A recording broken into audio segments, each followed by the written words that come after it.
edad, ang dami ko ng abilidad, pero wala pa rin ako may nakuha na oportunidad. Dahilan sa batas, naging butas, hindi na patas.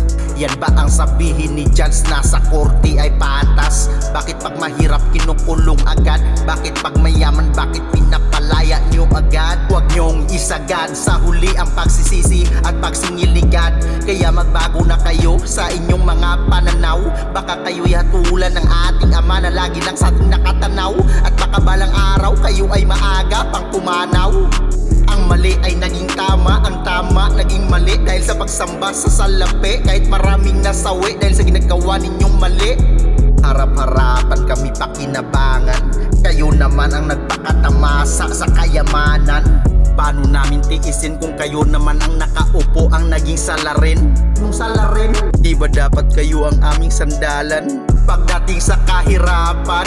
Pero kayo ang sumira sa kinabukasan ng taong bayan at hindi mo pinahalagahan ang paglagay namin sa inyo sa kapangyarihan.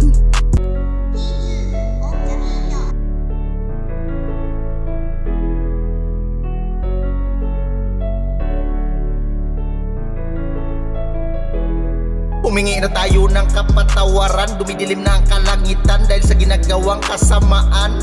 Ang Diyos Ama hindi mapangusga, pero pagdating ng kamatayan tayo ay makaranas ng parusa. Ang Espiritu ang nakakaramdam ng sakit pagdating sa langit, hindi katulad sa katawan na walang kaparusahan pagdating ng kamatayan.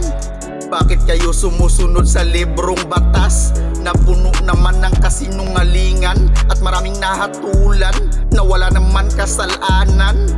Maiksi lang ang buhay ng tao dito sa lupa, kaya wag na kayong magpakalulong sa gawaing masama at mabalisa.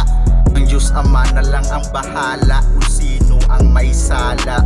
Sa mura kong edad, ang dami ko ng abilidad, pero wala pa rin ako may nakuha na oportunidad. Dahilan sa batas, naging butas, hindi na patas. Yan ba ang sabihin ni Judge na sa korte ay patas? Bakit pag mahirap kinukulong agad? Bakit pag mayaman, bakit pinapalaya nyo agad? Huwag nyong isagad sa huli ang pagsisisi at pagsingiligan. Kaya magbago na kayo sa inyong mga pananaw. Baka kayo'y hatulan ng ating ama na lagi lang sa ating nakatanaw. At baka balang araw kayo ay maaga pang pumanaw. Ang mali ay naging tama, ang tama naging mali dahil sa pagsamba sa salapi. Kahit maraming nasawi dahil sa ginagawa ninyong mali. Harap-harapan kami pakinabangan, kayo naman ang nagpakatamasa sa kayamanan. Paano namin tiisin kung kayo naman ang nakaupo ang naging salarin? Yung salarin, di ba dapat kayo ang aming sandalan pagdating sa kahirapan? Pero kayo ang sumira sa kinabukasan ng taong bayan at hindi mo pinahalagahan ang paglagay namin sa inyo sa kapangyarihan.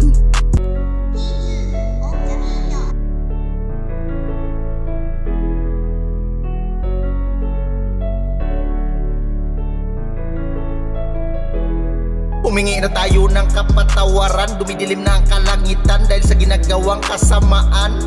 Ang Diyos Ama hindi mapangusga, pero pagdating ng kamatayan tayo ay makaranas ng parusa. Ang Espiritu ang nakakaramdam ng sakit pagdating sa langit, hindi katulad sa katawan na walang kaparusahan pagdating ng kamatayan.